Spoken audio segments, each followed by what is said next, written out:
a statement on the tragic death of Rachel and the dangerous politics of hate, intimidation, and incitement. We are deeply saddened and outraged by the horrific death of Rachel who suffered a brutal acid attack allegedly carried out by unknown assailants. Rachel's only crime was openly expressing her democratic choice and political loyalty through a tattoo of President Dr. William Samoei Ruto on her body.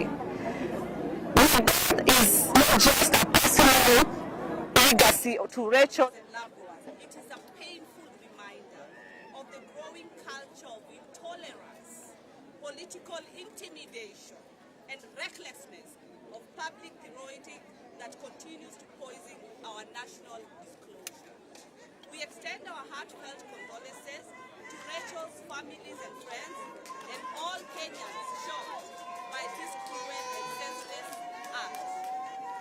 No family should bury a daughter or a son because of politics. No Kenyan should fear violence for supporting a leader of their choice.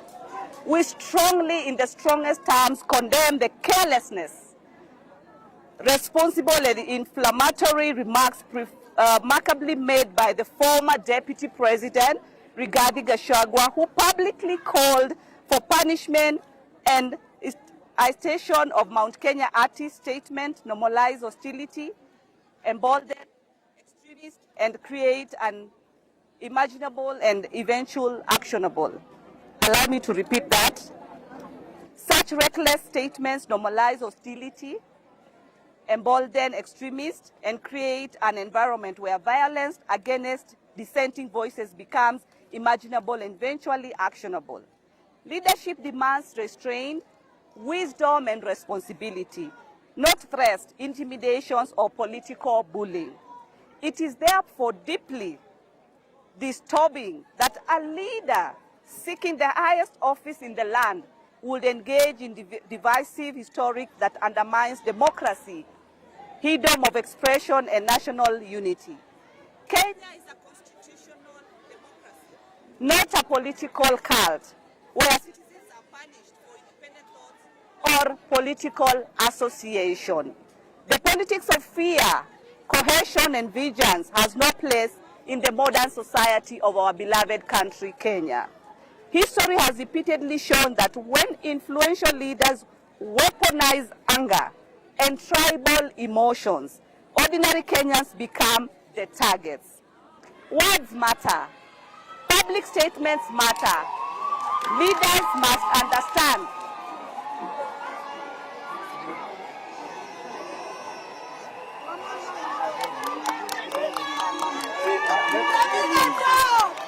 and then this is just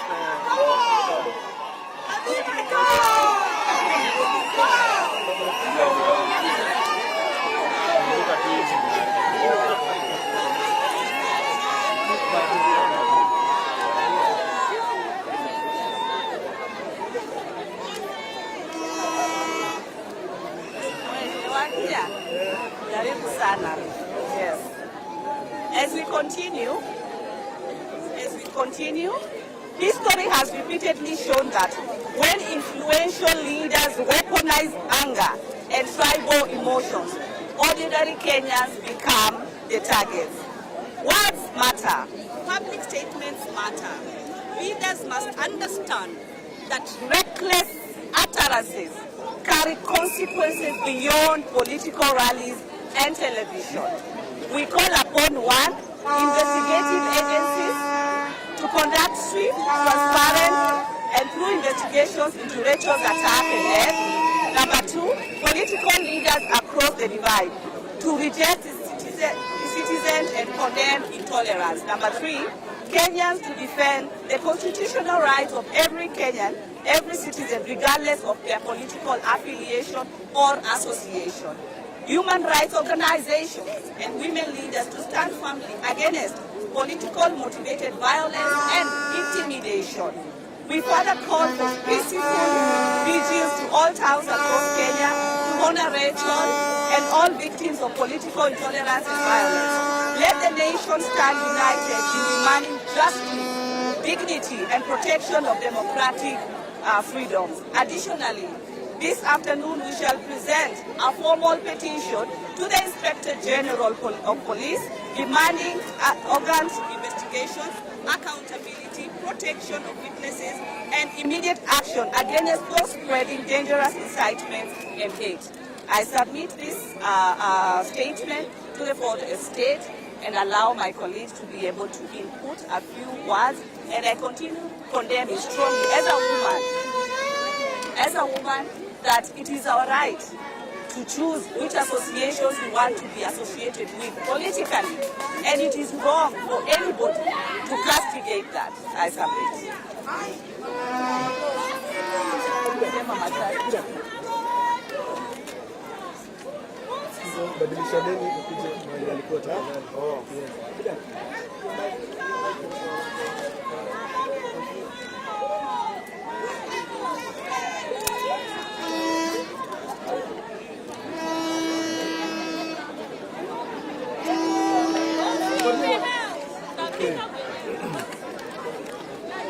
My name is Wamuthende, Member of Parliament for and first, on behalf of my family, the people of Berenos, I extend my sincere condolences to Rachel's family and tell them that we stand with them in this difficult time and we will support them all the way.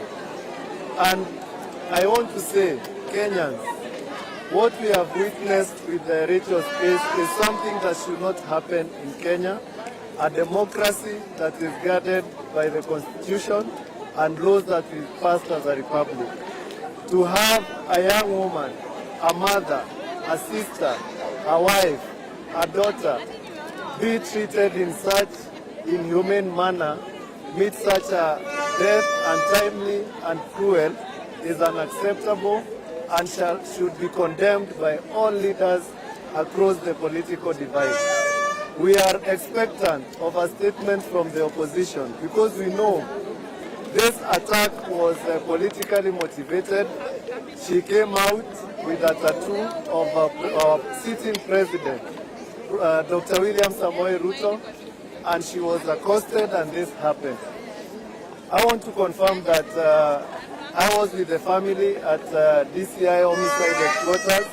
The investigations are ongoing and I believe we are going to see in the next few days action being taken against whoever did this shameful and despicable act against our sister, the late Rachel.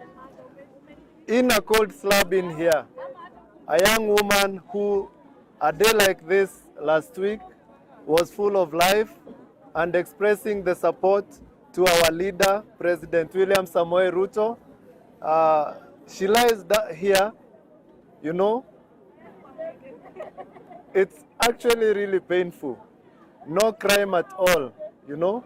And I want to urge members of the Fourth Estate to circulate this so that anyone who feels that they can make political statements aimed at maligning a section of the public that sees what the president is doing and supports the president, it cannot happen today. Otherwise, I thank you all for coming. I thank our supporters who came in their large numbers, and we say we are going to continue this. We are going to sensitize until the opposition comes out and condemns this act, or they tell us whether they are mobilizing their supporters against us. Thank you. Thank you. Let me also take this opportunity to convey my condolences and that of my family and the UD party for the loss of Rachel through these most heinous, most barbaric acts. And let me also take this opportunity to say that we are not living in normal times. We are living in extraordinary times. And I think it's incumbent upon all leaders to know that we are living in very, very delicate situation as a country. Anybody has got an opportunity to cause chaos, to incite. It's so cheap to organize a demonstration even of 50 people. It does not anybody. You don't even have to be a leader to do it. If you want to use your influence for negative reasons, it is so easy and so cheap to do that.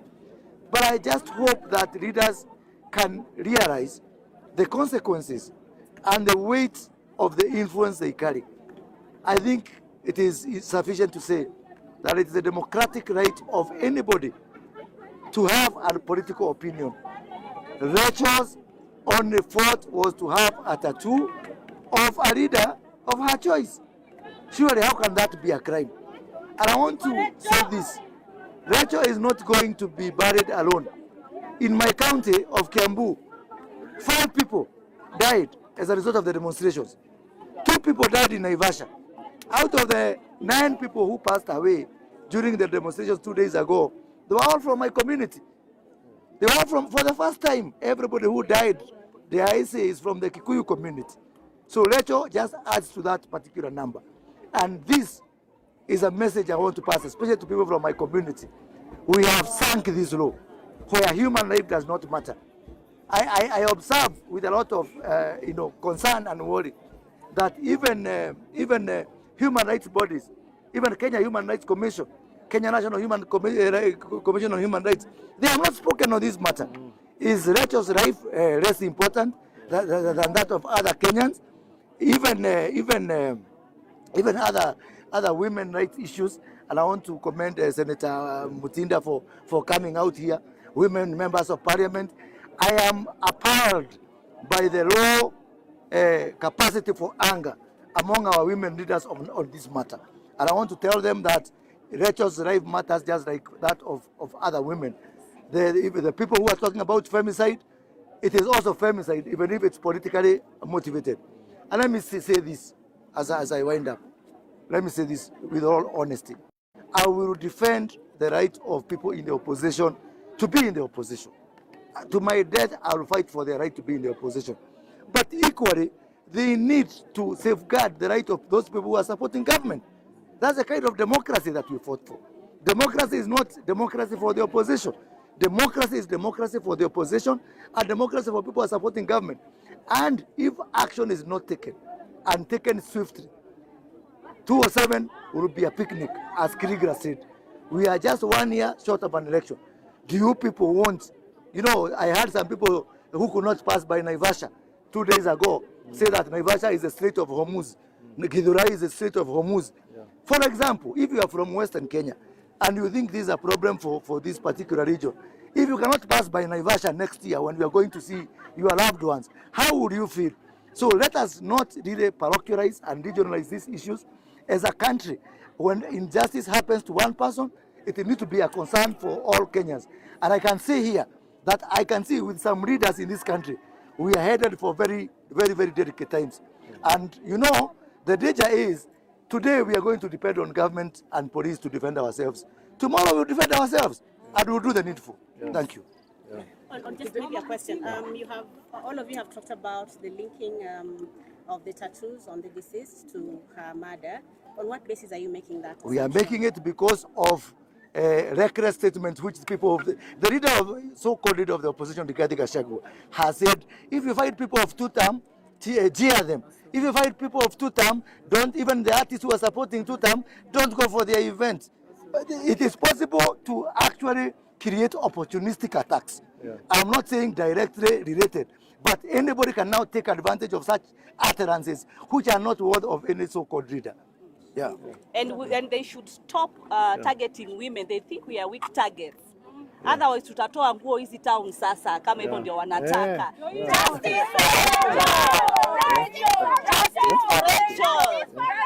Justice for Rachel.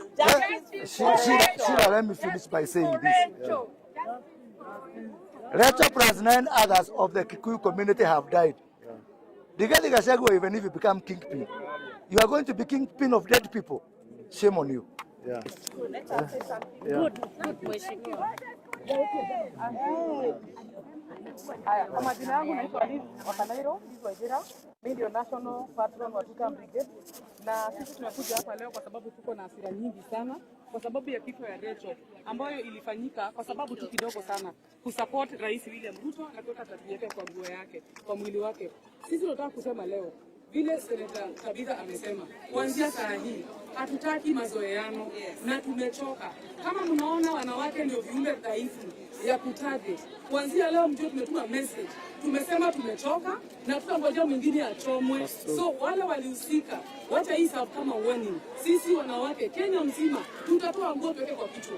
Kuanzia leo mnataka kuchoma wangapi ndio mtosheke? Kuanzia leo tumestate kwamba tutasimama na mama wetu wa tuta nationally. Tutavote kwa amani, mkae mkijua hivyo, na tutarudisha William Samoei Ruto asubuhi mapema. Na tunashukuru sana wanahabari na Mungu awabariki.